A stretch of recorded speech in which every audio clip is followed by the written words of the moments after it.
Hi everybody, I'm Eve, also known as Unfiltered from Facebook, where I post my videos. I'm so honored. I love this book. I love Octavia Butler. It was really hard for me to pick which poems I would do because of it. The first poem I picked was kind of symbolic of why I didn't like sci-fi for a long time. That's not what this poem is about, but it's of that same feeling of what I thought sci-fi was until I read Octavia Butler's work. I've been dreaming of an alternate universe where I am unfazed by the news. I do not search for names I know in the city and region column, have no lifetimes before this to supplement the nameless. No, in this universe, my body weaves no visceral threads between histories and could-bes. Sirens on my street do not compete with memories to write obituaries. No, I assume that someone's granny died in their sleep, or I don't.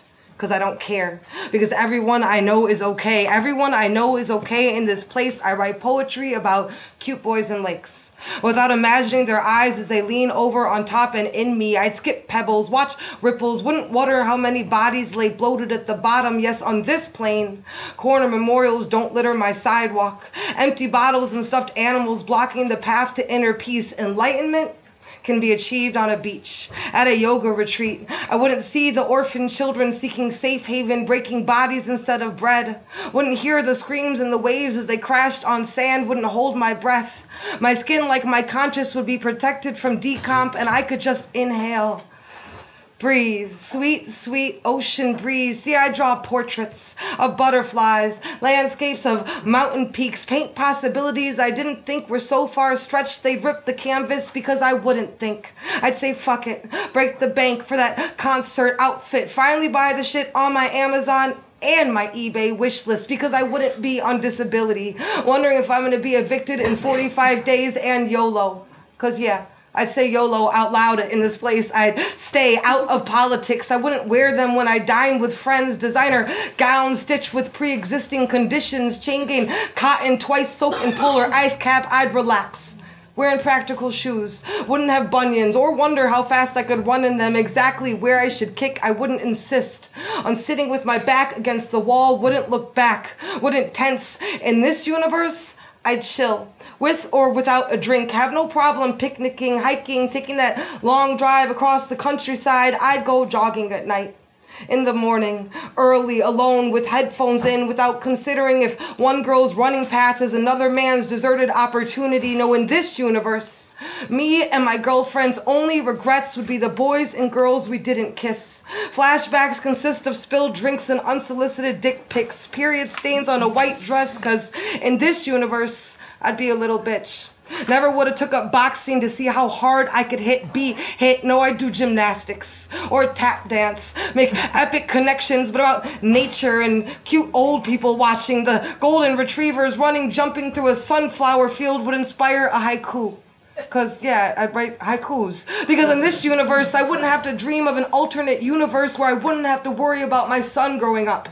The hand that gets slammed in a door jam would be the worst boo-boo I'd have to kiss, make it better. The little white kids he wants to play with wouldn't make me wonder when he'd ask the meaning of nigger. I'd be unfazed by the police, because in this universe I'd believe in justice and the Constitution and America and good intentions, that love trumps hate, and that for the first time in history those in power would give it up non-violently. And I do not fight. I do not fight. I have a home and a child, and we live so peacefully in this universe. I don't have to fight.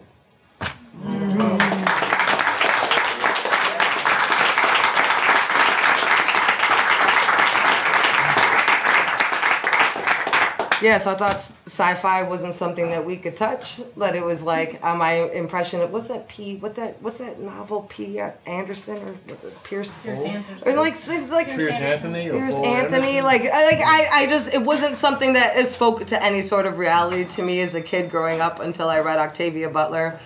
There was a book that just helped me pick the next poem I'm going to do back there, and it said like nonviolence will get you killed or something like that. And I've been thinking about that a lot lately, about how we're told to keep the peace when they really, they mean silence and complacency. And so this was like a little joyful retribution piece that I wrote for me. Let the raped ravage the bodies of those on top.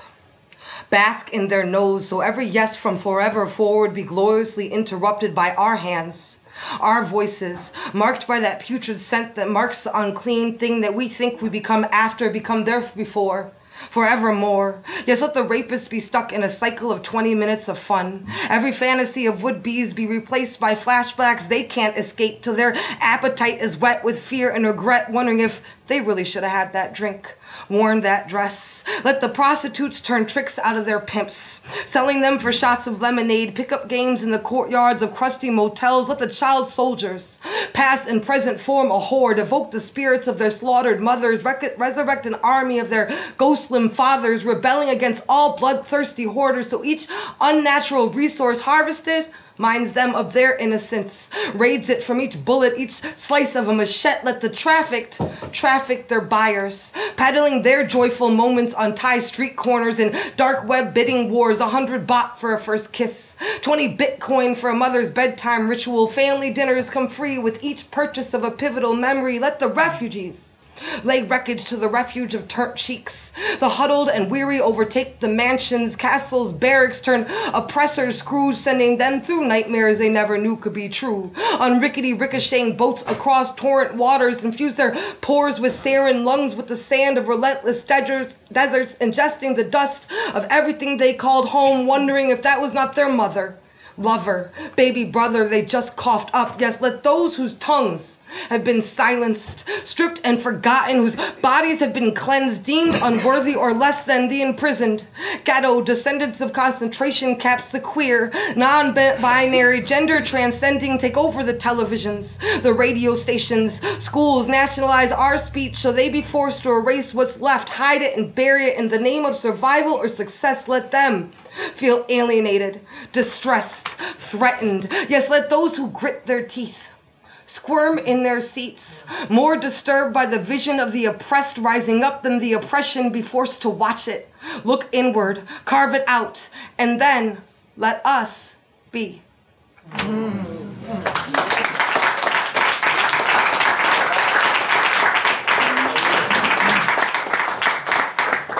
So this is my last piece. I've written a bunch of happy poems like this lately. Well, they're happy for me. But I have a 6-year-old, and kids obviously are like an amazing inspiration for us to keep fighting and keep going, and also to find joy when there often doesn't seem like joy. Okay. So this poem has a working title. I don't know if you're Latino, you definitely know this, or have Latino friends. So chancleta is like a flip-flop or like a slipper, and like so like in the like Latin American community, like they were always talking about like mothers or women would like beat you with the chancleta. So this poem is called "The Chancleta Saves the Day."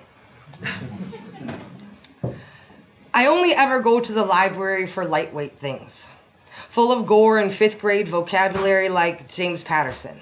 So I can get lost imagining I'm some hot PI agent tracking down some murderous rapists who eat the dead, books where the only thing heavy is everything unsaid. Today, I went to the children's section, because it's all black now. Brown, yellow, and tan, like all my classmates from kindergarten and me. We, who never saw ourselves in the books at Central Branch Library, were sculpted and woven into the covers, and I picked up Thunderboy Jr., about this black kid superhero and his black dad superhero, of course, and little Roja Riding Hood, whose mom is so hood the book is bien cabron, and thought how twani would it be if she bust that wolf with her chancleta at the end of the story or the beginning, because the wolf is really America. And she takes her favorite platano knife and skins him, filling her and Abue's stomach sick from the absence of home with sopa de wolf. Hey, riquísimo. Unfurling the cold from her fingers, she uses his fur to stitch a new flag, the color of her piel and land, so thick and soft she'd wear it out to dance if she ever had to go back to Jersey again. But in this story, she would never have to go back to Jersey again. Nunca, cabrón. And I'm thinking I probably shouldn't read a book like this to a kid, but I would anyways, because even though he's yet to have words for how this country will drain him of his joy, just to illustrate a book like I have to keep him safe doesn't mean he hasn't felt it yet. And anyways, even kids love when the bad guy really gets it good in the end. So then that wolf, absent its coat, now just a broken skeleton of hunger and greed, will spill onto the pages beneath and before it, and all them girls and boys from them re-education schools will spill out of it, speaking Mohegan and Natchez and Nooksuck and all the languages the wolf swallowed. They'll sing and dance and make fry bread for the sojourners on the railroad, so light they'll shine, so bright, bright, till all them people black like me to the depths of the sea see the wolf is dead. And Thunderboy Jr. and Thunderboy Sr., his black dad, superhero of course, will fly them back home over the Atlantic. Thank you.